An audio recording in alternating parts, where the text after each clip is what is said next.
हरे कृष्ण. स्वागत सर्वांचं. श्री श्री राधा गोविंद इस्कॉन मंगळुरू तर्फे घेतला जाणारा हा लेव्हल 2 चा वर्ग आहे, ज्यामध्ये आपण भगवद्गीतेचा अध्याय 4 ज्ञान कर्म संन्यास योग किंवा दिव्य ज्ञान या अध्यायाचं अध्ययन करतो आहे. तर प्रथम आपण मंगलाचरण न्यास सुरुवात करू. हरे कृष्ण. ओम अज्ञानतिमिरान्धस्य ज्ञानाञ्जनशलाकया चक्षुरुन्मिलितं येन तस्मै श्रीगुरवे नमः। श्रीचैतन्यमनोभीष्टं स्थापितं येन भूतले स्वयं रूप कदा मह्यं ददाति स्वपदान्तिकम्। हे कृष्ण करुणा सिन्धो दीनबन्धो जगत्पते गोपेश गोपिका कान्त राधाकान्त नमोऽस्तुते। तप्त कांचन गौरांगी राधे वृंदावनेश्वरी वृषभानुसुते देवी प्रणमामि हरिप्रिये। नमः ओम विष्णुपदाय कृष्णप्रेष्ठाय भूतले श्रीमते भक्ति वेदांत स्वामिन् इति नामिने। नमस्ते सारस्वते देवे गौरवाणी प्रचारिणे निर्विशेष शून्यवादी पाश्चात्य देश तारिणे। जय श्री कृष्ण चैतन्य प्रभु नित्यानंद श्री अद्वैत गदाधर श्रीवासादि गौर भक्त वृंद। हरे कृष्ण कृष्ण कृष्ण हरे हरे हरे राम राम राम हरे हरे। हरे कृष्ण सर्वांना. तर सर्वात प्रथम आपण इस्कॉनचे संस्थापक आचार्य कृष्ण कृपामूर्ती श्रीला प्रभुपाद यांना साष्टांग प्रणाम करूया, ज्यांनी आपल्याला समजेल अशा शब्दामध्ये भगवद्गीता आपल्याला समजावून सांगितली आणि त्यामुळेच भगवद्गीतेचं आपण अध्ययन करू शकतो आहोत. श्री श्री राधा गोविंद इस्कॉन मंगळुरूचे अध्यक्ष नामनिष्ठ दास प्रभूजी यांना सादर प्रणाम, ज्यांनी हा अभ्यासक्रम आपल्यासाठी बनवला आणि झूमच्या द्वारे सर्वांना उपलब्ध करून दिला आणि त्यामुळे घरी बसल्या या संधीचा आपण लाभ घेऊ शकलो. अन्वय माताजींना प्रणाम करते, ज्यांनी मला भगवद्गीता शिकवली, श्लोकांचा सखोल अर्थ समजावून सांगितला. माझ्या कोहोस्ट विनल माताजी, महानंदा माताजी दोघींनाही सादर प्रणाम. उपस्थित सर्व भक्तांना सादर प्रणाम आणि सर्वांचं परत एकदा स्वागत. तर आपण अध्याय 4 बघतो आहे, ज्ञान कर्म संन्यास योग. आणि आपण काल 34 श्लोक पूर्ण केलेले आहेत. एक मिनिट, मी जरा स्लाइड घेते. आता गुरूंचं महत्व आपण जाणून घेतोय त्या श्लोकामध्ये. तद्विद्धी प्रणिपातेन परिप्रश्नेन सेवया उपदेक्षन्ति ते ज्ञानम ज्ञानिनः तत्वदर्शिनः, असा तो श्लोक होता. 27 नाही 34, एकच मिनिट मी घेते. हा, आध्यात्मिक गुरूंकडे जाऊन सत्य जाणण्याचा प्रयत्न कर, नम्रपणे त्यांना प्रश्न विचारून त्यांची सेवा कर. आत्मसाक्षात्कारी व्यक्ती तुला ज्ञान प्रदान करू शकतात, कारण त्यांनी हे तत्व पाहिलेले असते, असं कृष्णाने अर्जुनाला सांगितलं. तर या श्लोकाच्या द्वारे गुरूंचं महत्व कृष्णाने अर्जुनाला सांगितलं की माझ्याकडे येण्यासाठी गुरूंचा आश्रय हा घ्यावाच लागणार. आता 3ऱ्या अध्यायामध्ये बघा, आपण एक श्लोक शिकलो होतो, इंद्रिय आणि मनोबुद्धी अस्य अधिष्ठानम उच्यते एते विमोहती एषः ज्ञानम आवृत्त देहिनाम. त्याचा अर्थ काय होता की इंद्रिय, मन आणि बुद्धी ही कामाची निवासस्थाने आहेत आणि यांच्याद्वारेच, या इंद्रिय, मन आणि बुद्धी याच्याद्वारेच आत्म्याचं ज्ञान हा काम आच्छादून टाकतो, मोहित करतो जणू आत्म्याला. आता या कामाला जर का संपवायचं असेल तर आपल्याला हे दिव्य ज्ञान प्राप्त केलं पाहिजे. आणि हे दिव्य ज्ञान आपल्याला प्राप्त करून देतात ते म्हणजे गुरु असतात.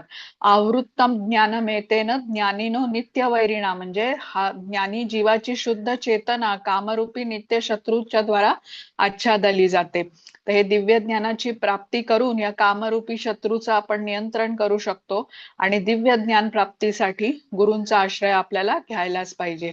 तर या श्लोकामध्ये 3 गोष्टी आपण जाणून घेतल्या. गुरूंबरोबर आपण कशा प्रकारे जोडून घेतलं पाहिजे, तर प्रणिपातेनं म्हणजे गुरूंकडे जाऊन, परिप्रश्नेनं म्हणजे नम्रतापूर्वक त्यांना प्रश्न विचारून, आणि सेवया म्हणजे सेवा करून त्यांची. आता आपण हे जाणून घेतलं, कोणी विचार केला की म्हणजे आपणच जर का अभ्यास केला किंवा भगवद्गीता मी वाचली, श्लोकांचा अर्थ समजावून घेतला आणि ते करून मी कृष्ण भावनेमध्ये प्रगत होईन, म्हणजे माझं मी ज्ञान प्राप्त करेन, मी गुरूंचा आश्रय घेणार नाही.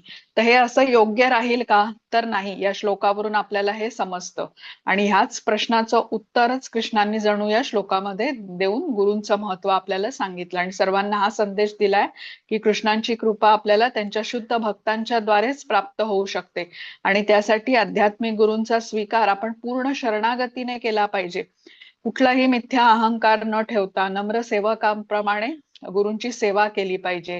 गुरूंना प्रसन्न करणं हे साधकाचं किंवा शिष्याचं ध्येय असायला पाहिजे, ज्याने त्याची आध्यात्मिक प्रगती होईल. शिष्य कसा हवा? तर त्याच्यामध्ये नम्रता हवी, सेवाभाव हवा आणि जसे गुरु उत्तम हवेत, म्हणजे आपण सद्गुरु म्हणतो, तसं शिष्यही सत शिष्य हवा. आणि गुरूंनी घेतलेल्या परीक्षेमध्ये शिष्य यशस्वी झाला पाहिजे. शिष्याची जी प्रामाणिक इच्छा आहे ज्ञान प्राप्त करण्याची, ते गुरु समजू शकतात आणि शिष्याला ते ज्ञानही प्रदान करतात. आध्यात्मिक गुरु हे आपल्या शिष्यांच्या प्रती अत्यंत करुणामय असतात, दयाळू असतात आणि शिष्यही गुरुच्या सेवेप्रती सदैव तत्पर असतो. तर अशी गुरु आणि शिष्य यांचा हा संबंध असतो. आणि परंपरेतून आलेले गुरु हे भगवंतांचा संदेश यथार्थ रूपाने शिष्यांपर्यंत पोहोचवतात. आपणच स्वतःचे स्वतः ग्रंथ वाचून ज्ञान प्राप्त करून आध्यात्मिक प्रगती करू असं होऊ शकत नाही. गुरूंचा आश्रय घेतल्याशिवाय आपण कृष्णांपर्यंत पोहोचू शकत नाही.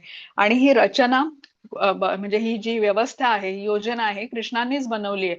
गुरूंचा स्वीकार करणे म्हणजेच कृष्णांची कृपा प्राप्त करणे असं आहे.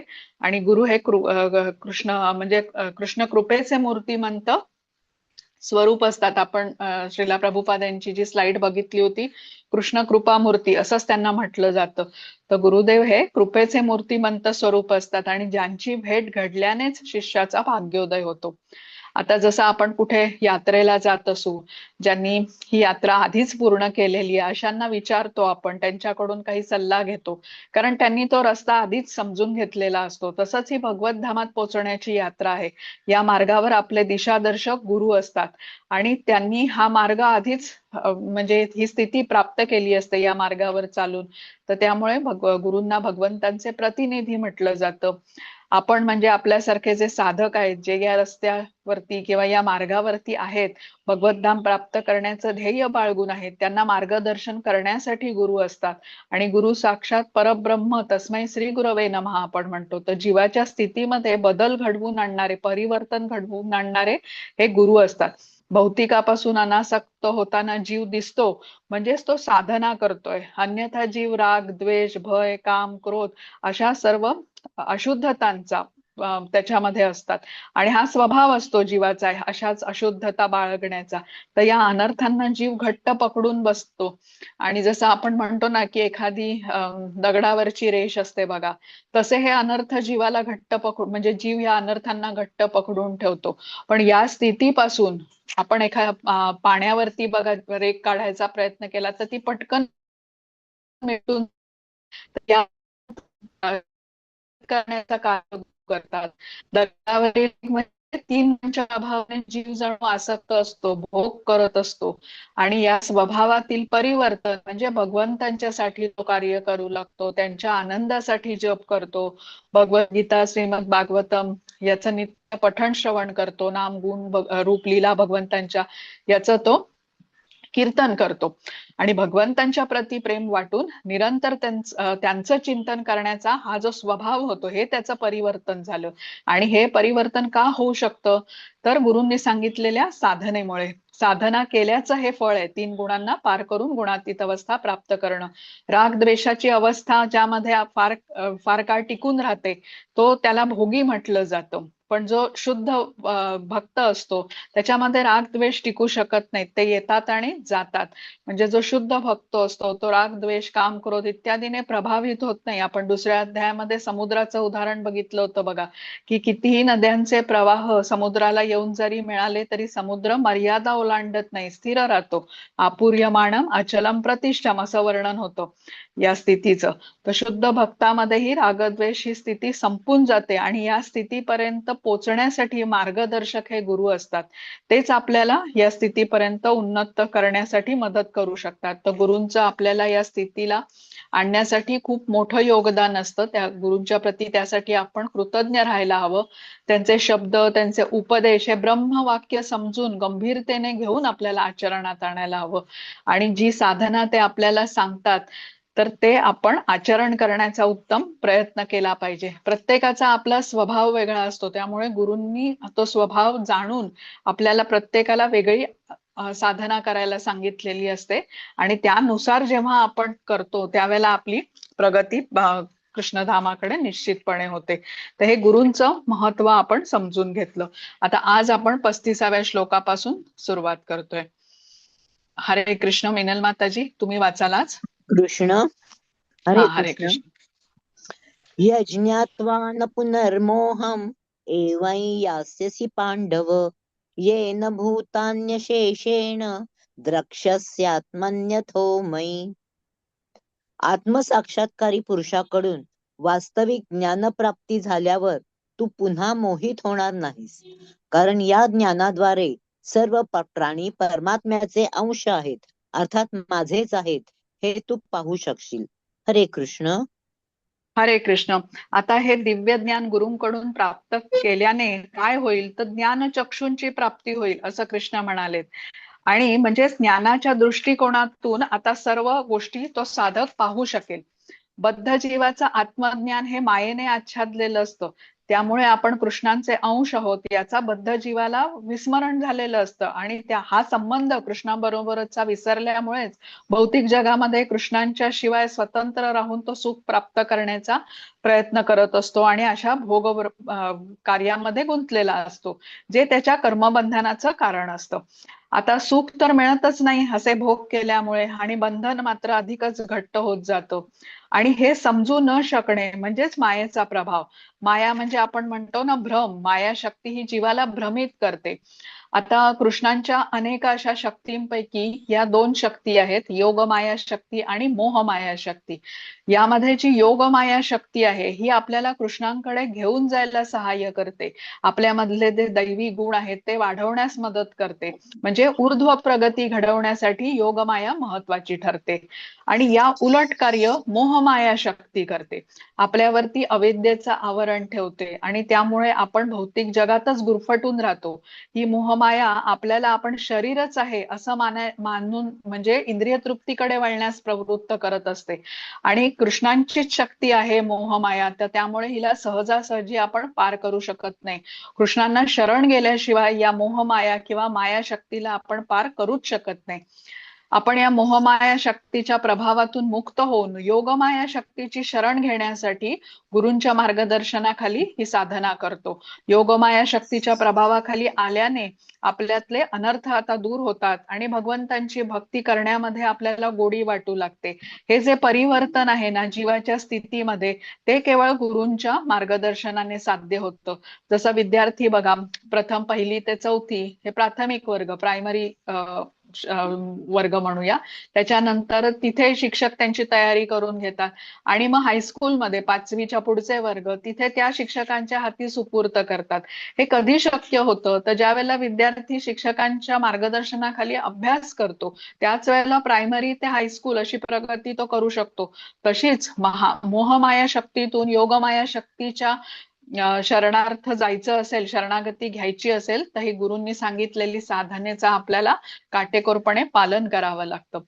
आता बद्ध जीव आहोत आपण आणि स्वतःला त्यामुळे स्वतंत्र समजून आपण कार्य करायला इथे भौतिक जगात प्रेरित होतो. स्वतःला कर्ता मानून मीच भोगता म्हणून कर्म करतो आणि आत्म्यासाठी अनेक बंधनं तयार करत असतो आणि ही बंधनं भोगण्यासाठीच आता आत्मा विविध शरीर धारण करतो आणि दुःखच भोगतो. हे असंच सुरू राहतं कधीपर्यंत, जेव्हा मी करता मी भोगता या अज्ञानातून सुटका होत नाही तोपर्यंत. आत्मा बद्ध जीवच म्हटला जातो. या भौतिक जगामध्ये. आणि हे का होत आहे, तर हीच झाली मोहमाया शक्तीचा प्रभाव. तर मी करता मी भोगता या स्थितीमध्ये भगवंतांचं जीवाला पूर्णपणे विस्मरण असतं आणि असा व्यक्ती कृष्णांपासून खूप दूर असतो, परिणामी अधिक दुःखही भोगत असतो. पण शुद्ध ज्ञानाची प्राप्ती एखाद्या प्रमाणित आध्यात्मिक गुरूंकडून जेव्हा त्याला होते, तेव्हा मग भगवंत कसे सर्वश्रेष्ठ आहेत, मी त्यांचा अंश आहे आणि त्यांच्यापासून दूर राहून मी सुख उपभोगू शकत नाही, हे स्पष्टपणे त्याला समजतं. जसा आता मासा आहे, पाण्याच्या बाहेर राहू शकत नाही, तसाच जीवात्मा कृष्णांपासून दूर राहून सुखी होऊ शकत नाही. हे दिव्य ज्ञान प्राप्त करून देणारे गुरुच असतात. म्हणून गुरूंना कृपा सिंधू म्हटलं जातं. जसं आता जंगलात बघा कधी वणवा लागतो आणि आपल्या प्रयत्नांनी आपण विझवू शकत नाही, कारण त्या आगीचं प्रमाण आपल्या शक्तीच्या बाहेर आहे आणि विध्वंसक अशी ती आग असते. आपण प्रयत्न केले तरी आपण यशस्वी होऊ शकत नाही आग विझवण्यामुळे. पण कृष्णांच्या कृपेने जर का पाऊस पडला तर मात्र हा पटकन वणवा विझू शकतो.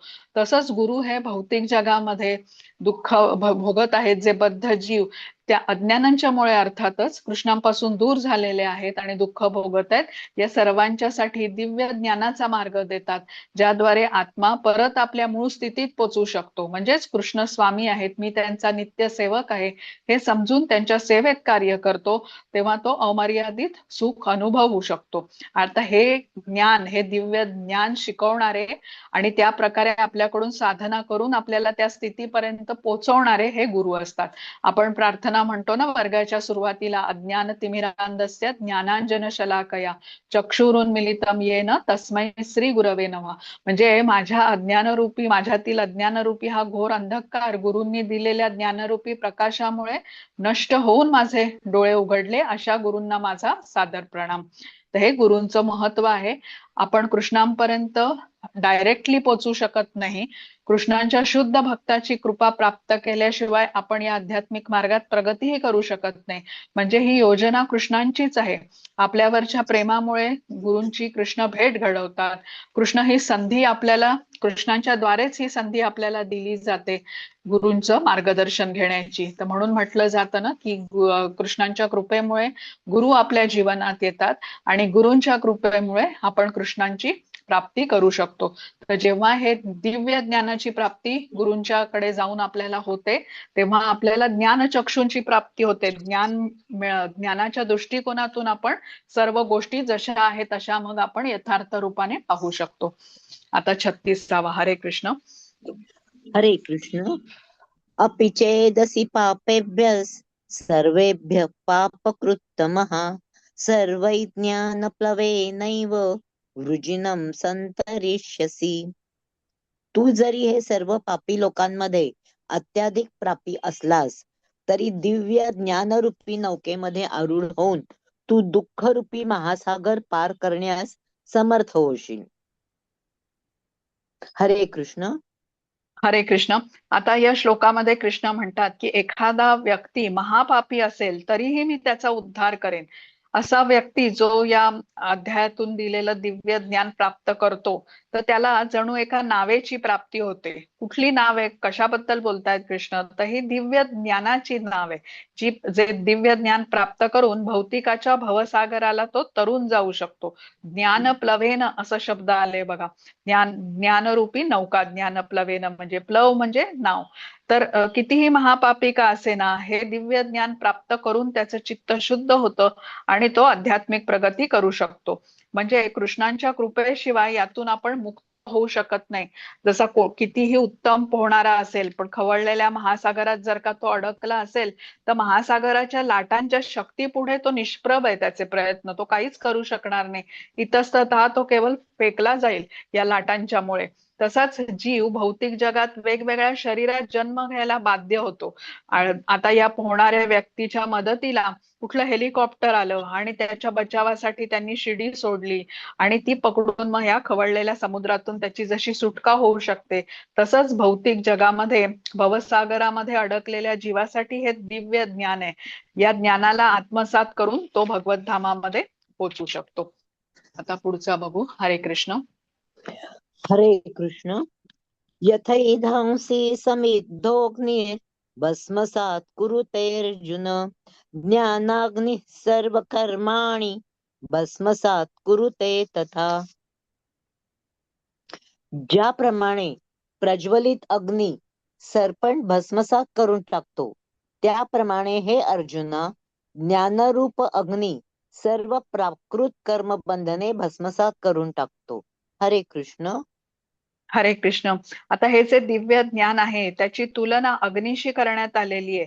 जसा जंगलात वणवा लागतो तेव्हा झाडं, पालं, पचोळा, त्यातले जीव सर्वांचंच नुकसान करतो. या आगीमधून कोणाचा बचाव होऊ शकत नाही. तसंच कर्माची फळं, मग ती चांगली असतील, वाईट असतील, ही आपल्याला भोगावी लागतातच. पण हे दिव्य ज्ञान जे आहे ते पापाची, पुण्याची सर्व फळं भस्मसात करू शकतो. एवढी शक्ती त्याच्यामध्ये आहे. असं का म्हटलं आहे की पाप पुण्याची फळं भस्मसात करतं हे दिव्य ज्ञान? कारण पाप पुण्य या दोन्ही कर्माच्या प्रतिक्रिया आहेत, जी भोगण्यासाठी आपण शरीर धारण करतो आणि शरीर धारण केलं की भौतिकामध्ये राहून दुःख भोगतो. दिव्य ज्ञान प्राप्ती करून आपण कर्म, विकर्म, अकर्म याचं जेव्हा ज्ञान घेतो तेव्हा अकर्म म्हणजे कृष्णांच्या संतुष्टीसाठी केलेलं कर्म जेव्हा करतो तेव्हा कर्मबंधनातून मुक्त होतो. म्हणजेच पाप पुण्य ह्या प्रतिक्रिया आपल्याला लागू पडत नाहीत. बंधनाचं ओझं आहे पाठीवर, म्हणूनच या भवसागरात पोहणं आपल्याला अवघड आहे.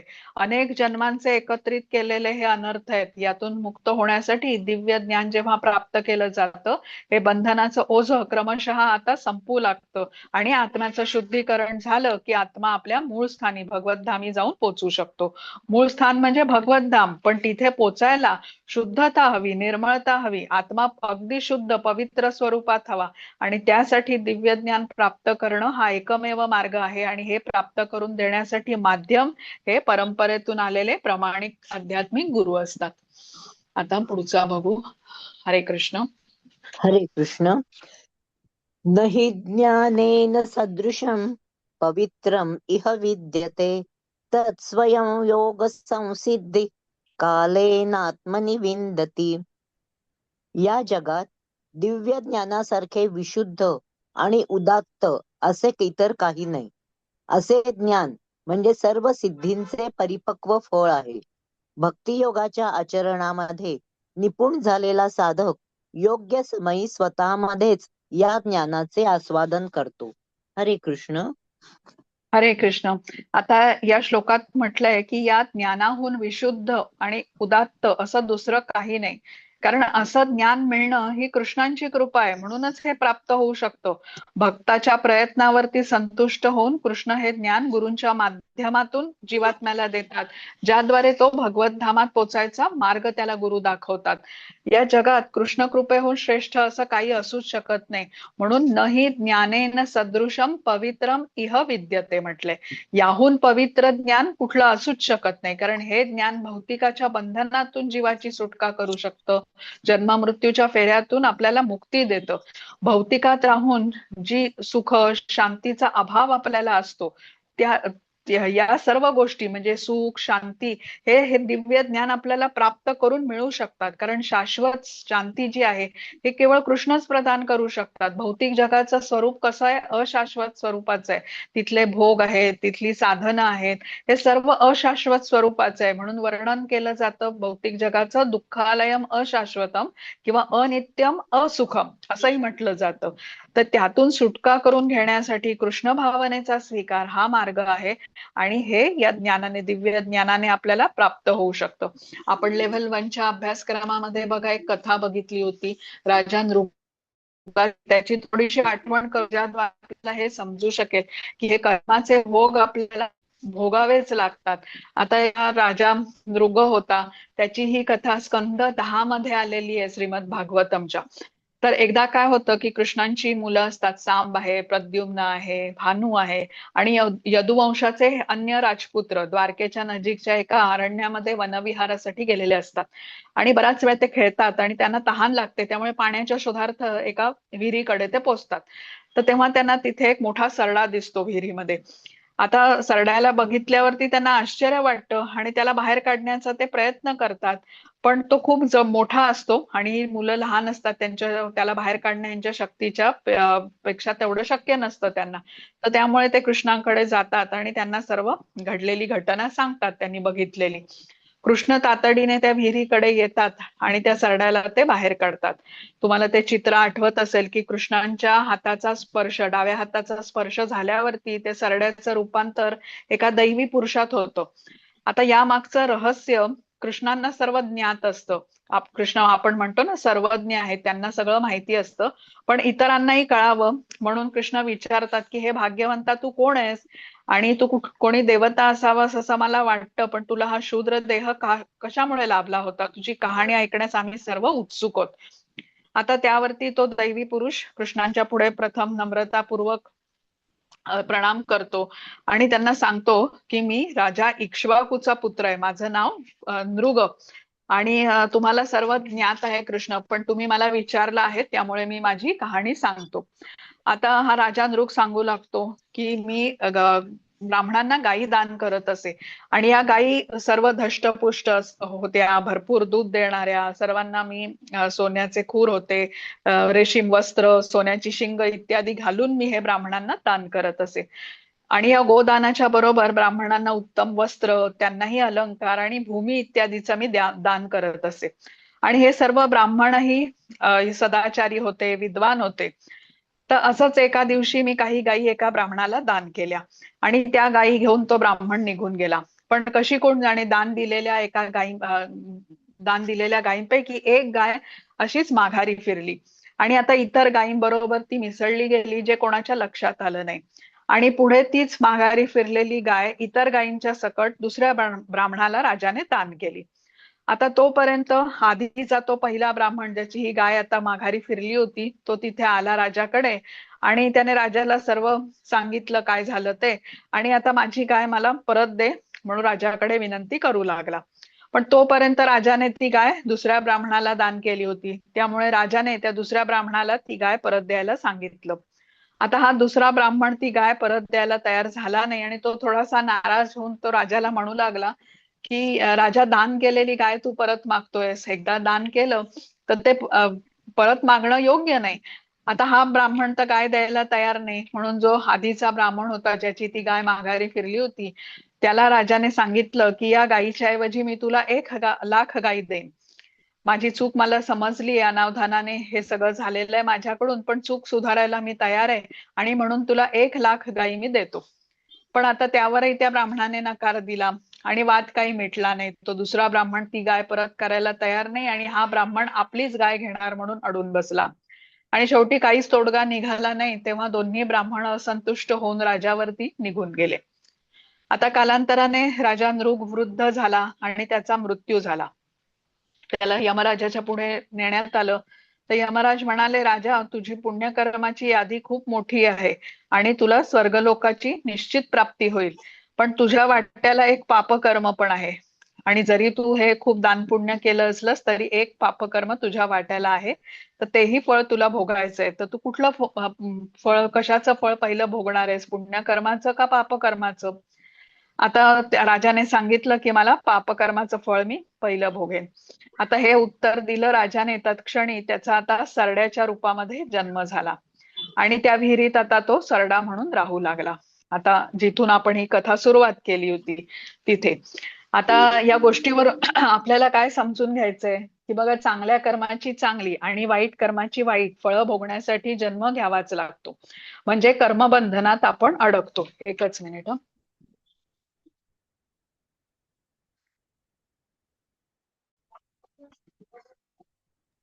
हा, पण कर्मांची फळं जेव्हा आपण कृष्णांना अर्पण करतो, कृष्णांच्या आनंदासाठी कर्म करतो, तेव्हा मात्र आपण कर्मबंधनात अडकत नाही, कर्मबंधनातून मुक्त होतो.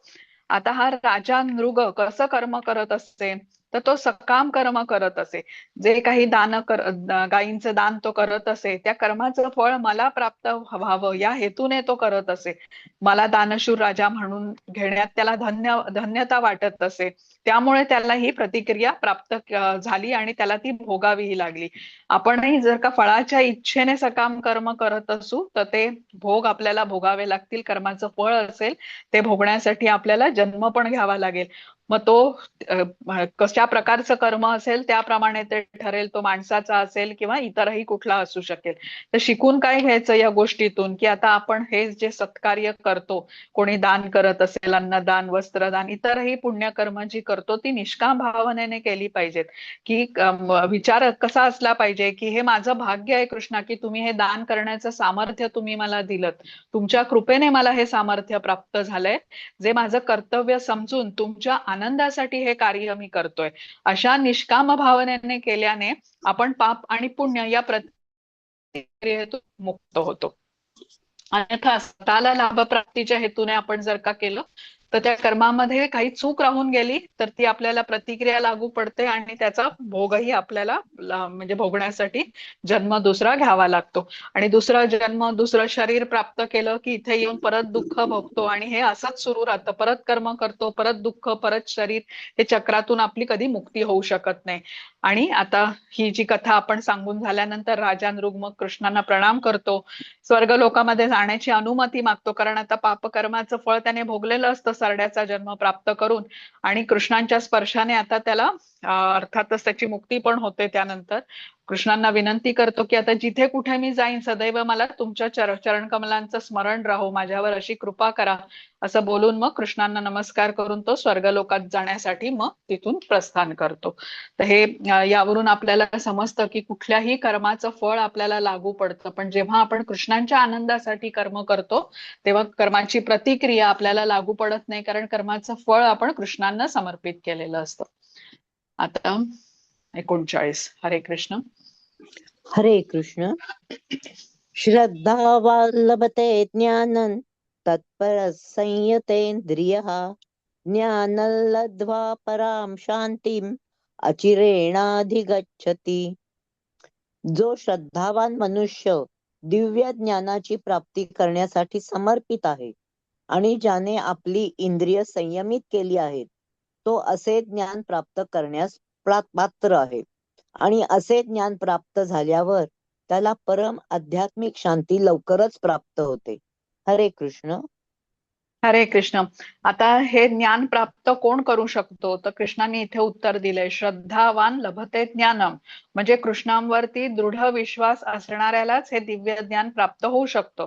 दृढ श्रद्धा म्हणजेच कृष्णांनी दिलेला उपदेश पाळणे, निसंशय होऊन पाळणे, म्हणजे कृष्ण भावना भावित जीवन जगणे आणि दिव्य स्तरापर्यंत उन्नत होणे त्या ज्ञानाने आचरण करत त्याप्रमाणे.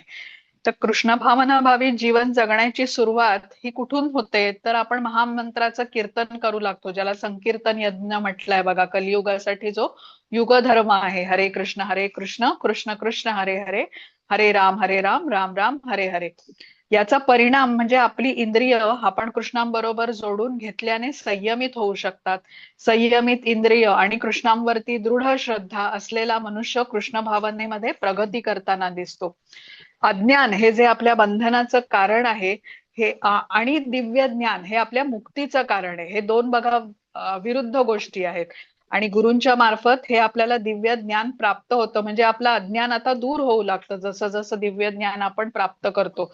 आता जसं कुठलंही कार्य केलं की त्याची आपल्याला प्रतिक्रिया प्राप्त होते, तसंच भक्तिमय सेवा केल्यानेच हे दिव्य ज्ञान आपल्याला प्राप्त होतं. आणि असं ज्ञान प्राप्त झालेला मनुष्य नैष्टिकी शांतीचा अनुभव घेऊ शकतो. नैष्टिकी शांती म्हणजे काय, जी शांती नष्ट होत नाही.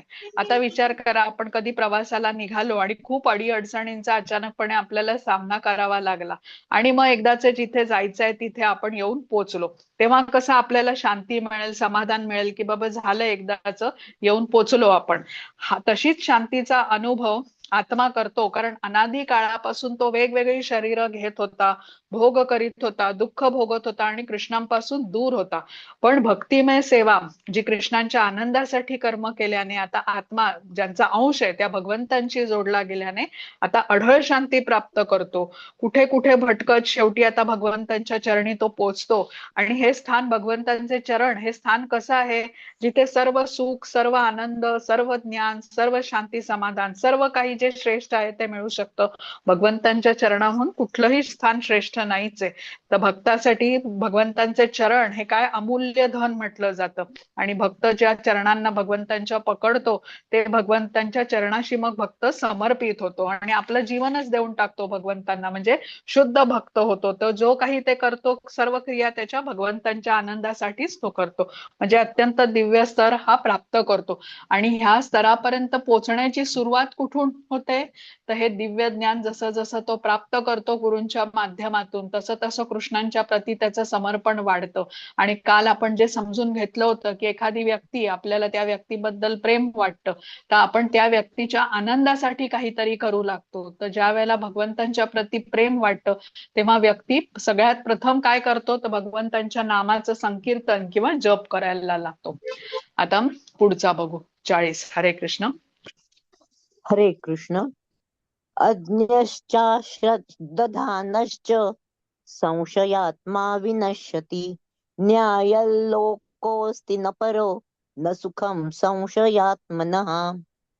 तथापि प्रमाणित शास्त्रांविषयी संशयी असणाऱ्या अज्ञानी आणि श्रद्धाहीन मनुष्यांना भगवत भावनेची प्राप्ती होत नाही, तर त्यांचे पतन होते.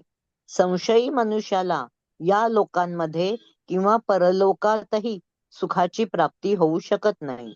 हरे कृष्ण. हरे कृष्ण. आता कुठला व्यक्ती प्रगती करू शकत नाही, तर इथे कृष्णांनी 3 व्यक्तींबद्दल सांगितलंय. अज्ञ अज्ञहा च अश्रद्धानहा संशयात्मा विनश्यति. आता अज्ञ म्हणजे काय? पशुसारखा वागणारा, की तो काहीच जाणत नाही, अज्ञानातच आहे, जाणण्याची इच्छाही नाहीये त्याची. दुसरा कोण आहे जो प्रगती करू शकत नाही? तो अश्रद्धाना, म्हणजे जे आता भगवंतांचे वाणी आहे, भगवद्गीता आहे इत्यादी शास्त्र वाचतात, श्लोक समजून घेतात, ज्ञान घेतात, म्हणजे त्यांना माहिती असतं, पण त्यांची पूर्ण श्रद्धा नसते भगवंतांवरती. भगवंतांच्या लीला जरी त्यांनी ऐकल्या तरी त्यांच्या श्रेष्ठत्वावरती त्यांचा पूर्ण विश्वास नसतो. मग ते विचार करतात भगवंत कसं काय करू शकतात, कधी मत्स्य अवतार घेतात, कधी कूर्म अवतार घेतात, आता हे त्यांना समजू शकत नाही. आणि तिसरे म्हणजे संशयात्मा. संशयात्मा म्हणजे जो शास्त्रांचं ज्ञान घेतो, शास्त्र समजून घेतो, पण भगवंतांचं रूप साकार आहे का निराकार आहे अशी शंका व्यक्त करतो. आणि त्यामुळे असे व्यक्ती कधीही या लोकात आणि पुढेही कधीच सुखी बनू शकत नाहीत, म्हणजे इहलोकात आणि परलोकातही त्यांचं कल्याण होत नाही असं कृष्ण म्हणाले. अशा श्रद्धाहीन संशयी लोकांची प्रगती होत नाही. जी शांती आपण आधीच्या श्लोकामध्ये समजून घेतली ना, जी शांती, जे सुख आणि जो आनंद भगवंतांना निसंशयपणे सर्वश्रेष्ठ मानून त्यांच्या सेवेमध्ये मिळतो, तो या श्रद्धाहीन संशयी लोकांना कधीही प्राप्त होऊ शकत नाही. भगवंतांवर त्यांचा विश्वास नाही, त्यांची भगवंतांवर श्रद्धा नाही, त्यामुळे भगवंतांच्या वाणीतून येणारं हे दिव्य ज्ञान असा मनुष्य कधीही श्रवण करू शकत नाही आणि त्यामुळे त्याच्या प्रगतीच्या सर्व आशा संपून जातात. आता आपण इतक्या श्लोकांमधून हेच जाणून घेतलं की निष्काम कर्म केल्याने ही शांती प्राप्त होते आणि या शांत मनानेच आपण दिव्य ज्ञान घेऊ शकतो आणि आध्यात्मिक प्रगती आपली घडवून आणू शकतो. म्हणजे ज्ञान घेण्याची स्थिती प्राप्त झाल्याशिवाय हे ज्ञान असंच कोणाला मिळू शकत नाही. भगवंतांच्या प्रती निष्काम कर्म करून भक्त या स्थिती प्रगत होतो, तेव्हा कृष्ण कृपेने हे ज्ञान त्याला प्राप्त होते. आणि कृष्ण कृपा का होते? कारण जीवाचे प्रयत्न आणि इच्छा असते हे ज्ञान प्राप्त करण्याची. आपण कालपासून समजून घेतलं ना की प्रत्येकाकडे बघा हे स्वातंत्र्य आहे, आपण कृष्णांकडे जायचं की भौतिकामध्ये रमायचं. कृष्णांकडे जायचं तर किती प्रमाणात समर्पण आपलं असतं कृष्णांकडे हेही ठरतं. तर त्यामुळे जेवढे जीवाचे प्रयत्न, जेवढं जीवाचं समर्पण, तेवढीच कृपा भगवंत प्रदान करतात. आणि जो अश्रद्धा आहे, भौतिकामध्ये ज्याला रमायचं आहे, त्याच्या इच्छेच्या आड भगवंत येत नाहीत. त्याला त्याला इथे भोग करण्यासाठी सर्व सुख सुविधा प्रकृतीच्या द्वारे पुरवल्या जातात. पण या उलट जो निष्काम भावाने भगवंतांच्या सेवेमध्ये भक्ती करतो आहे, भगवंत त्याला भगवत धामामध्ये घेऊन जातात. आता 41 आणि 42 दोन्ही एकत्र वाचूया माताजी. हरे कृष्ण. हरे कृष्ण. योग संन्यस्त कर्माणि ज्ञान संचिन्न संशयम आत्मवंतन्न कर्माणि निबघ्नन्ति धनंजय. आपल्या कर्मफळाचा त्याग करून जो भक्तियोग युक्त कर्म करतो आणि दिव्य ज्ञानाद्वारे ज्याचे संशय नष्ट झाले आहेत, तोच वास्तविकपणे आत्मस्थित आहे. याप्रमाणे हे धनंजया, तो कर्मबंधनांनी बद्ध होत नाही. हरे कृष्ण. पुढचा. तस्मात् अज्ञान संभूतं हृस्तै ज्ञानासीनात्मनः चित्वैनं संशयं योगम अतिष्ठोत्तिष्ठ भारत. म्हणून अज्ञानामुळे तुझ्या हृदयात जे संशय उत्पन्न झाले आहेत ते ज्ञानरूपी शस्त्राने कापून टाकले पाहिजेत. हे भारता, योगयुक्त होऊन उठ आणि युद्ध कर. हरे कृष्ण. हरे कृष्ण. आता हा 41वा आणि 42वा श्लोक. ज्या वेळेला अर्जुन ऐकतो त्याच्या मनामध्ये परत गोंधळ तयार होतो. ज्याबद्दलचा प्रश्न आता 5व्या अध्यायात तो कृष्णांना विचारतो. इथे कृष्ण काय म्हणतात की व्यक्तीने निष्काम कर्म करून फळाचा त्याग करायला हवा आणि सर्व संशयांना ज्ञानरूपी शस्त्राने छाटून टाकलं पाहिजे. आता जो व्यक्ती भगवद्गीतेच्या मार्गाचं अनुसरण करतो तो आत्म्याविषयी जाणतो की हा आत्मा भगवंतांचा अंश आहे, पण भगवंतांनी दिलेल्या आंशिक स्वातंत्र्याचा जो दुरुपयोग करतो तो मात्र बंधनामध्ये अडकतो. भौतिक जगामध्ये अधिकच अंधकारमय आयुष्याकडे तो अग्रेसर होतो, कारण कृष्णांवरच त्याचा संशय असतो, श्रद्धा नसते त्याची, त्यामुळे अधोगतीच्या दिशेने जातो. तर इथे कृष्ण अर्जुनाला सांगतात की हे दिव्य ज्ञान प्राप्त करून तू अज्ञानातून उत्पन्न झालेले संशय कापून टाक आणि योगम आतिष्ठ उत्तिष्ठ भारत, म्हणजे योग युक्त होऊन उठ आणि युद्धाला सज्ज हो. आता अर्जुन म्हणतो की कृष्ण तर म्हणत आहेत की ज्ञानाच्या द्वारे या अज्ञानरूपी संशयाचा नाश कर आणि आत्म्याचा साक्षात्कार कर. मग हे करायला तर मला एकांत ठिकाणी जायला पाहिजे, एका जागी राहून मला स्वाध्याय करावं लागेल, ध्यान करावं लागेल, ग्रंथ वाचावे लागतील, ज्ञान संपादन करावं लागेल, घेतलेल्या ज्ञानावर मला चिंतन करावं लागेल. पण नंतर त्याला लक्षात येतं की कृष्ण आधी म्हणाले की निष्काम कर्मयोग करणं पण महत्वाचं आहे. आता त्यामुळे अर्जुनाचा गोंधळ होतो, ज्याची आता 5व्या अध्यायाची सुरुवात या अर्जुनाच्या प्रश्नांनी होईल परत, की कर्म करू की कर्म सोडून मी आता ज्ञान प्राप्त करू. आता बघा, आपण दोन्ही गोष्टी समजून घेतल्या. निष्काम कर्मयोग कृष्णांनी करायला सांगितला. मग कोणी आता ब्रह्मचारी असेल किंवा गृहस्थाश्रमी असेल, वानप्रस्थी असेल किंवा संन्यासी असेल, ज्या कुठल्या आश्रमात तो असेल, जी स्वाभाविक कर्तव्य त्याची आहेत त्याला ती त्याने पार पाडली पाहिजेत आणि त्याचं फळ कृष्णांना त्याने अर्पण केलं पाहिजे. कारण कृष्ण या ब्रह्मांडाचे सृष्टीकर्ता, रचयिता आहेत, पोषण करणारे आहेत, सर्व जीवांचे परमपिता भगवंत आहेत. सर्व देवताही भगवंतांचं पूजन करतात आणि त्यांच्यावरच अवलंबून असतात. प्रत्येक जीवामध्ये परमात्मा म्हणून भगवंत वास करतात, म्हणून त्यांनाच आपली सर्व कर्म अर्पण केली पाहिजेत.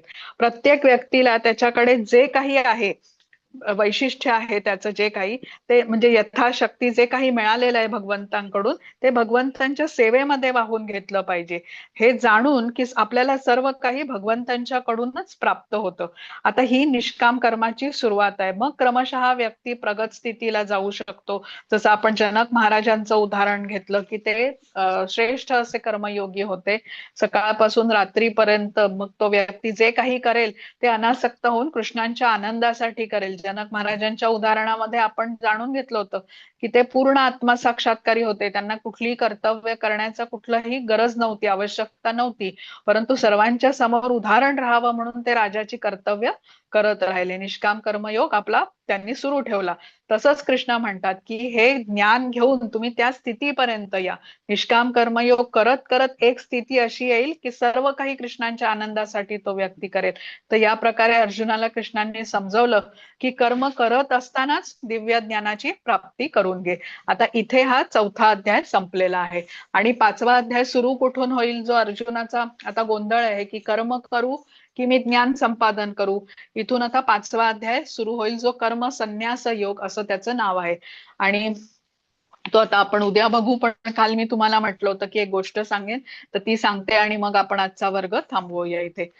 तर ही भागवतम मध्ये चालेली गोष्ट आहे. गोकर्ण आणि धुंदुकारी या दोघांची ही गोष्ट आहे आणि अत्यंत प्राचीन काळामध्ये सॉरी मी भागवतम म्हटलं, पद्मपुराणात आलेली ही गोष्ट आहे. तर प्राचीन काळामध्ये तुंगभद्रा नदीच्या किनारी एका नगरामध्ये आत्मदेव नावाचे एक सदाचारी कर्मनिष्ठ असे ब्राह्मण राहत असत आणि त्यांच्या पत्नीचं नाव होतं धुंदुली. अत्यंत सौंदर्यवान अशी ती गृहकृत्य दक्ष स्त्री होती. पण म्हणतो ना आपण एखाद्यामध्ये एखादा अवगुण पण असतो, तसं ती कलहप्रिय होती. दुसऱ्याच्या भांडणामध्ये अत्याधिक तिला रस असायचा. पण आत्मदेव समाधानाने या धुंदुलीच्या बरोबर राहत असत. आणि या आत्मदेवाला एक मात्र दुःख होतं की मूल नाही, याचं खूप त्यांना दुःख सतावत होतं. त्यासाठी त्यांनी दान धर्म केला, पण त्याचा काही उपयोग झाला नाही. मग आता खूप निराश झाले आणि त्यांनी देहत्याग करायचा ठरवला. आणि कोणालाही न सांगता एक दिवस ते असेच वनात निघून गेले. आता एका ठिकाणी तहान लागली, त्यांना सरोवर दिसलं म्हणून त्या सरोवराचं पाणी पिण्यासाठी थांबले. तेव्हा त्यांच्या लक्षात आलं की एक संन्यासी तिथे आलेला आहे. आणि त्यानेही त्या सरोवराचं जल पिऊन घेऊन आता तो झाडाच्या वृक्षाच्या सावलीमध्ये जाऊन डोळे मिटून मिटून तो चिंतन करू लागलाय. आता ते बघून आत्मदेव या संन्यासाच्या जवळ जातो आणि त्यांना वाकून नमस्कार करतो. आणि त्याच्या जवळ तो आपलं जी काही व्यथा असते ती त्या संन्यासाच्या समोर सांगतो. आणि त्याला अतिशय म्हणजे अश्रुपूर्ण डोळ्यांनी तो आपली कथा सांगतो. पुत्रप्राप्तीबद्दलचा विचार त्या संन्यासाला उपाय विचारतो. आता संन्यासी विद्वान असतो, त्याला काही सिद्धी प्राप्त असतात. तर त्याला आत्मदेवाला तो आपला हात दाखवायला सांगतो आणि त्याच्या हस्तरेषा बघून संन्यासी उत्तर देतो की पुढच्या 7 जन्म तुला पुत्र प्राप्ती होणार नाही. आणि हे मात्र दुःख तुला तू मोहग्रस्त असल्याने मोहग्रस्त स्थितीमध्ये विचार करत असल्यामुळे होतंय. तू अज्ञानी आहेस, त्यामुळे तुला पुत्र नाही याचा दुःख होतोय. आणि राजा चित्रकेतूची त्याला कथा सांगतो, ज्याने पुत्र प्राप्त करून दुःखच मिळवलं होतं. ती कथा आपण परत कधीतरी ऐकू. पण आत्मदेवाला ही कथा सांगून तो संन्यासी समजवण्याचा प्रयत्न करतो की पुत्र नाही म्हणून तुला दुःखी होण्याचं कारण नाही. आणि खरं सुख तर भगवंतांच्या भक्ती करण्यामध्ये आहे. तर तू दुःखी होऊ नकोस, भगवत भक्ती कर आणि सुखी हो. पण आता आत्मदेव पुत्रप्राप्तीसाठी अतिशय व्याकुळ असतो. आणि तो संन्याशाला म्हणतो की तुम्ही मला पुत्रप्राप्तीचा उपाय जर का सांगितला नाही तर मी इथेच तुमच्या समोर देहत्याग करेन. आता आत्मदेवाला समजलेलं असतं की या संन्याशाला सिद्धी प्राप्त आहे, हस्तरेषा बघू शकतो, त्यामुळे मी हट्ट केला तर कदाचित द्रवित होईल तो आणि मला काहीतरी उपाय सांगेल पुत्रप्राप्तीचा. त्यामुळे तो असं म्हणतो की तुम्ही मला उपाय सांगितला नाही तर मी इथे देहत्याग करेन. आता हा या संन्यासाचं काही आत्मदेवाच्या आग्रहापुढे काही सुरू चालत नाही. आणि मग तो म्हणतो ठीक आहे, तुझं एवढंच तुझी इच्छा आहे तर तुला मी एक फळ देतो. आणि तुला पुत्रप्राप्तीने सुख मिळणार नाही हेही तुला सांगतो. कारण तुझ्या प्रारब्धामध्ये पुत्रप्राप्ती लिहिलेली नाही. आणि प्रारब्धाच्या विपरीत कार्य केल्याने दुःखच मिळतं. तर हे फळ तू घेऊन जा आणि तुझ्या पत्नीला खायला दे, तिला पुत्र लाभ होईल. आता आत्मदेव विचार करतो की संन्याशाने तर सांगितलंय की पुत्र प्राप्ती करून मला दुःख होईल. आणि म्हणजे काय होईल, दुःख होईल म्हणजे काय, तर माझा पुत्र कदाचित असा गैरजबाबदार निघेल, माझं सांगणं ऐकणार नाही. पण पुत्र नसण्यापेक्षा असेल ना, कसाही असला तरी असेल, म्हणजे सुख जरी मिळालं नाही तरी ठीक आहे, मला पुत्र आहे ह्याचा मला आनंद होईल किंवा मला सुख मिळेल. तर तो तयार होतो, संन्यासीने दिलेलं ते फळ घेतो आणि घरी जायला निघतो. तर हा संन्यासी त्याला सांगतो की हे बघ आत्मदेव, तुला एक गोष्ट अजून पाळावी लागेल. तुझ्या पत्नीला 1 वर्ष सत्य बोलावं लागेल. जोपर्यंत ती गर्भवती असेल तोपर्यंत अत्यंत पवित्रतेने तिला राहावं लागेल. सर्व जीवांवरती तिला दया करावी लागेल, गोरगरिबांना दान द्यावं लागेल आणि एक वेळ तिला जेवून राहावं लागेल. आणि हे सर्व तिने केलं तर मग जो पुत्र होईल तो अतिशय धार्मिक स्वरूपाचा होईल. आता संन्यासी आत्मदेवाला फळ देऊन तिथून निघून जातो. आत्मदेव घरी येतो, त्याने ते फळ आपल्या पत्नीला देतो, धुंदुलीला. आणि काय तिला गोष्टी पाळाव्या लागतील हे सगळं समजावून सांगतो. फळ ती घेतेच, त्याची पत्नी फळ घेते. पण आत्मदेव आग्रह करू लागतो तिला की तू हे फळ आत्ताच खा माझ्या समोर. आता खरं तर ह्या धुंदुलीला पुत्र व्हावा अशी काही इच्छा नसते. तिला वाटत असतं मी जशी आहे तशी सुखी आहे. तर त्यामुळे ती आत्मदेवाला म्हणते की असं कसं लगेच फळ खाणार, संन्यासीने दिलेलं फळ आहे, मी प्रथम स्नान करेन, पूजापाठ करेन आणि मग हे मी फळ खाईन. तुम्ही तुमच्या कामावरती जा, मी थोड्या वेळाने हे फळ नक्की खाईन. त्याप्रमाणे आत्मदेव हे मान्य करतो पत्नीने सांगितलेलं आणि ती फळ ठेवून घेते. त्यानंतर मग ती आपल्या एका मैत्रिणीला या फळाबद्दल सांगते आणि तिला तिच्या मनात जे असतं ते ती आपल्या मैत्रिणीकडे सांगते की मी फळ खाऊन गर्भवती होईन. मग मला उलट्या होतील, मग माझी तब्येत खराब होईल, मी दुर्बळ होईल आणि मग माझं घरातलं काम कोण करणार? प्रसूतीमध्ये मला काही अडचण आली तर माझा मृत्यू पण उद्भवू शकेल. प्रसूती वेदना पण मी सहन करू शकणार नाही. आणि 1 वर्ष सत्य बोलणं, पवित्रतेने राहणं आणि इतर नियम त्या संन्याशाने जे सांगितलेत ते पण पाळायला मला खूप अवघड आहेत. तर त्यामुळे मी असा विचार करते की मी ते फळ खाणार नाही. आता त्याच दिवशी संध्याकाळी धुंदुलीची बहीण तिच्याकडे येते आणि धुंदुली तिला पण हे सगळं फळाविषयीच सांगते. आणि तिची बहीण म्हणते, तू काही काळजी करू नकोस, मी गर्भवती आहे, मला बाळ झालं की मी ते तुला देईन, पण तू माझ्या पतीला त्या बदल्यात काही धन दे, तोही विरोध करणार नाही त्यामुळे. आणि तोपर्यंत एक घरी तुझ्या एका गर्भवती स्त्री सारखी तू राहा आणि हे फळ तुझ्या घरात गाय आहे त्या गायीला तू देऊन टाक. आता बहिणीचं म्हणणं तिला मान्य होतं धुंदुलीला आणि ती ते फळ घरातल्या गायीला देऊन टाकते आणि आपल्या पतीला सांगते की तिने हे फळ खाल्लेलं आहे.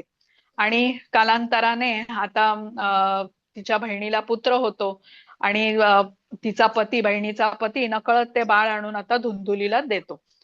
आणि ती मग आत्मदेवाला सांगते मला पुत्र झालाय, म्हणजे ही धुंदुली आत्मदेवाची पत्नी आपल्या पतीला सांगते की मला पुत्र प्राप्ती झालेली आहे.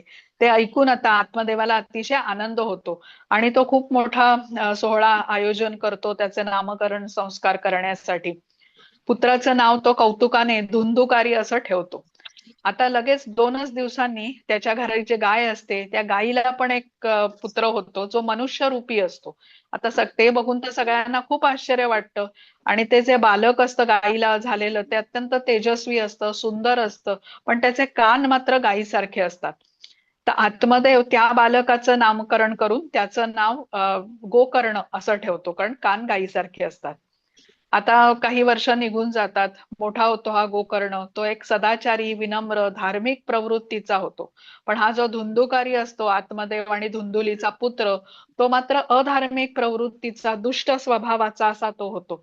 आणि सर्व प्रकारचे त्याच्यामध्ये गैरवर्तन असतात, दुर्गुण असतात त्याच्यामध्ये. मांसाहार करत असे, असत्य बोलत असे, चोरी करत असे, क्रोधी असे, द्वेषी असा तो होतो, स्त्री गमन इत्यादी तो करत असे. आणि जन्मल्यापासून तो सर्व संपत्ती उधळून टाकायला सुरुवात करतो, आई वडिलांच्या बरोबर गैरवर्तन करतो. आता आत्मदेवाला अशा प्रकारे या पुत्रापासून, धुंदुकारीपासून अतिशय दुःख होऊ लागतं आणि आता तो देहत्याग करण्याचा विचार करतो. एकदा त्याला हा गोकर्ण भेटतो आणि त्याला शांतपणे समजवतो की हे जी भौतिक जग हे दुःखाने, असंच नाना प्रकारच्या दुःखांनी भरलेलं आहे आणि तुम्हाला जे दुःख आहे ते मी समजू शकतो, पण तुम्ही भगवंतांची भक्ती करा, कारण सुख त्याच्यामध्येच आहे, धार्मिक प्रवृत्तीचा असतो. त्यामुळे त्याला असा आत्मदेवाला तो अशा प्रकारे मार्गदर्शन करण्याचा प्रयत्न करतो. आता ते ऐकून आत्मदेव वनामध्ये निघून जायचं ठरवतो आणि भगवत भक्तीमध्ये स्वतःला जोडून घेतो आणि योग्य वेळी देहत्याग करून भगवंतांच्या घरी जातो. आता इथे धुंदुकारी घरी आपल्या आईवरती अत्याचार करणं सुरू ठेवतो, म्हणजे तिलाही जीवन नकोसं करून टाकतो आणि त्या त्रासाला कंटाळून त्याची आई धुंदुली आता एक दिवस जीव देते आपला. इथे गोकर्ण मात्र तीर्थयात्रेसाठी निघून जातो आणि आता त्यामुळे घरात कोणीच नाही. या धुंदुकारीला आता पूर्ण मोकळीक मिळालेली असते, सर्व घर त्याच्याच ताब्यात असतं, सर्व संपत्ती, आणि कोणीच त्याच्यावरती कुठलाच काय म्हणतात तो श्रेष्ठ कोणी घरात नसल्यामुळे आपली मनमानी, मनमर्जी करायला तो सुरुवात करतो. 5 वेश्यांना तो आता घरी आणून ठेवतो आणि चोरी, कुकर्म इत्यादी ते सर्व तो करतच असतो आणि या स्त्रियांचं पोट भरण्यासाठी वेगवेगळ्या मार्गाने तो आता पैसे धन एकत्रित करू लागतो. आता या स्त्रियांच्या मनामध्ये लोभ उत्पन्न होतो आणि ते बघतात की ह्या धुंदुकारीकडे त्याने खूप धन एकत्र करून ठेवलेलं आहे, पण त्यांना हेही माहिती असतं की हा अयोग्य मार्गाने हे सर्व धन एकत्र करतो आहे आणि तो पकडला गेला तर एक दिवस आमचंही काही खरं नाही, आम्ही त्याच्यामध्ये ओढले जाऊ. तर त्यामुळे ते काय ठरवतात, सर्वजण या ज्या स्त्रिया असतात की त्या ठरवतात की ह्याचं काहीतरी आपल्याला केलं पाहिजे. तर तो हा झोपलेला असतो धुंदुकारी, तर त्याला त्या पलंगावरतीच दोरीने त्या बांधतात आणि त्याला आग लावून टाकतात आणि त्याचं धन घेऊन त्या सर्वजणी पसार होतात. धुंदुकारीचा जळून मृत्यू होतो, पण त्याच्या आत्म्याला आता दुसरं शरीर मिळू शकत नाही धारण करण्यासाठी, प्रेत योनीमध्ये तो राहू लागतो. अनेक वर्ष निघून जातात. आता हा एक मिनिट हा.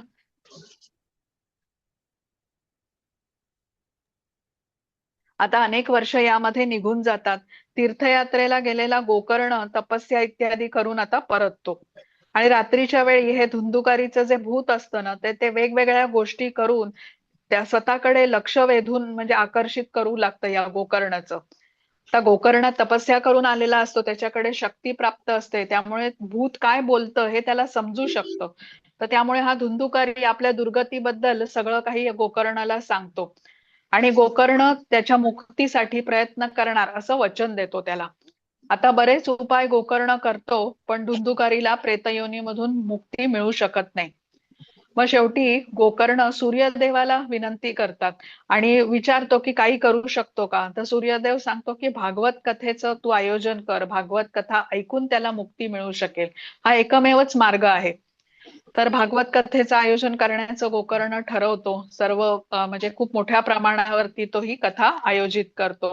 सर्व गाव एकत्र होतं आता भागवत कथा ऐकण्यासाठी. बसायला जागा उरत नाही, सर्वजण येतात. आता धुंदुकारीचं हे भूत पण येतं त्या भागवत कथेमध्ये सहभाग घेण्यासाठी आणि जागा शोधू लागतं. तर तेवढ्यात त्याची दृष्टी एक 7 गाठी असलेल्या बांबूवरती पडते आणि त्यामध्ये जाऊन ते भूत बसतं. संध्याकाळी कथा संपते तेवढ्यात एक विचित्र घटना घडते की त्या बांबूची एक गाठ तडतड अशी आवाज करत फुटते आणि 7 दिवसात या 7ही गाठी फुटून जातात. रोज म्हणजे दररोज हा धुंदुकारी येऊन धुंदुकारीचं भूत या आता बांबूमध्ये येऊन भागवत कथा ऐकत असल्यामुळे 7ही गाठी त्या फुटून जातात आणि 7व्या दिवशी धुंदुकारी एका दिव्य रूपामध्ये आता सर्वांच्या समोर उभा राहतो. तर तो गोकर्णाला प्रथम प्रणाम करतो, क्षमा मागतो त्याची आणि त्या तेवढ्यातच विष्णुदूत येतात आणि आता ह्याला धुंदुकारीला वैकुंठ लोकामध्ये घेऊन जातात. आता गोकर्णाला मोठं आश्चर्य वाटतं. विष्णुदूतांना तो प्रश्न विचारतो की इथे उपस्थित असलेल्या सर्वांनीच 7 दिवस भागवत कथा ऐकलेली आहे, मग तुम्ही केवळ या धुंदुकारीला का घेऊन जाताय, असा भेदभाव तुम्ही का करत आहात. तेव्हा विष्णुदूत सांगतात की भागवत कथेचं श्रवण जरी सगळ्यांनी केलं तरी या धुंदुकारीने केलेल्या श्रवणामध्ये प्रत्येक शब्दाचं मनन केलं.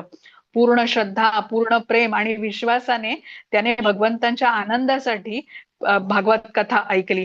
जे श्रीमद भागवतम मध्ये सांगितलंय की श्रीमद भागवतमचं श्रवण कसं केलं पाहिजे, त्या पद्धतीनेच त्याने 7ही दिवस त्याने मनन केलं आणि श्रवण केलं. त्यामुळे आम्ही ह्याला घेऊन जातोय, कारण आता ह्याचा आत्मा पूर्ण त्याच्यातल्या अशुद्धता गेल्यामुळे तो शुद्ध झालेला आहे आणि भगवत धामामध्ये जाण्यास आता तो पात्र आहे. पण आता काही दिवसांनी परत भागवत कथेचं आयोजन केलं जातं या गोकर्णाच्या द्वारे. सगळेजण सर्व गावातले लोक एकत्रित येऊन श्रवण करतात, मनन करतात आणि आपल्या म्हणजे सांसारिक सुखाच्या प्राप्तीसाठी नाही तर भगवंतांच्या आनंदासाठी हे श्रवण केलं जातं. जसं भागवतम मध्ये सांगितलेलं आहे की कृष्णांना प्रसन्न करण्याच्या हेतूने भागवतम आपण वाचलं पाहिजे, सेवा झाली पाहिजे आपली भागवतमची आपल्या हातून. तर त्या प्रकारे ते करतात सर्वजण आणि 7व्या दिवशी विष्णुदूत येऊन गावातील सर्व लोकांना, प्राण्यांना, पक्ष्यांना, ज्यांनी ज्यांनी हे भागवत ऐकलेलं आहे त्या सर्वांना वैकुंठ लोकामध्ये घेऊन जातात. तर आता आपण या कथेमधून काय समजून घेतलं तर की कोणी कितीही भयंकर पापी असेल पण त्याने मनपूर्वक जर का भगवंतांच्या नाम, गुण, रूप, लीला यांचं जर का श्रवण कीर्तन केलं तर त्याला वैकुंठ प्राप्ती होण्यापासून कोणी थांबवू शकत नाही. पण भोगविलासात लिप्त असलेला जो व्यक्ती आहे त्याचं पुढे कसं होतं, जर का त्याने भगवंतांचा आश्रय घेतला नाही तर तो अधोगतीला जातो. कर्मफळाचं महत्व आपण जाणू शकतो की मनुष्य कर्मफळ भोगण्यापासून अलिप्त राहू शकत नाही. धुंदुकारीने केलेल्या अनेक पापामुळे त्याला प्रेतयोनीमध्ये, भूतयोनीमध्ये जावं लागलं. गोकर्णाने आपल्या भावाच्या मुक्तीसाठी भागवत कथेचं आयोजन केलं, 7 दिवस श्रवण केलं, ज्याने धुंदुकारीला मोक्ष मिळाला. म्हणजे श्रद्धापूर्वक श्रवण केल्याने आत्म्याची शुद्धी होते. आता धुंदुकारीने ही कथा प्रतिदिन ऐकली आणि त्यामुळे त्याची पाप नष्ट होत गेली आणि प्रेत योनीमधून त्याला मुक्ती मिळाली. आणि या कथेवरून हेही समजतं की व्यक्ती महापापी का असेना भक्ती मार्गाचं पालन करून त्याला सद्गती प्राप्त होऊ शकते. आणि ही कथा आपल्याला भागवतमचं महत्व सांगते की श्रीमद भागवतमचं केवळ श्रवण मात्र केल्याने सुद्धा मनुष्याला परमधामाची प्राप्ती होऊ शकते. श्रद्धापूर्वक, मनपूर्वक जेव्हा भक्ती करतो त्या दुर्गतीपासून ती आपली मुक्ती करते. आणि ही हरिनामाची महिमा आहे, एवढं शक्तिशाली आहे हरिनाम की आपल्यामधल्या सर्व अशुद्धता ते संपवू शकतं. पण आपल्याला काय महत्वाचं आहे की त्या हरिनामाशी जोडून घेण्याचा आपल्याला प्रयत्न केला पाहिजे. आणि हे जोडण्याचं जे कार्य असतं ना, हे आपल्याला दिव्य ज्ञान प्राप्ती करूनच करू शकतं. ज्या दिव्य ज्ञानाची प्राप्ती झाल्याने भगवंतांची सर्व श्रेष्ठता आपल्याला कळू शकते आणि मग आपण भगवंतांच्या नामाची गोडीही आपल्याला मिळू शकते. आणि हे कार्य आपल्याला त्या स्थितीपर्यंत प्रगत करण्यासाठी गुरूंचं माध्यम असतं. त्याच्याशिवाय आपण हे दिव्य ज्ञान प्राप्त करू शकत नाही. तर इथे आता मी रेकॉर्डिंग थांबवते आणि मग आजच्या भागावरती तुमच्या काही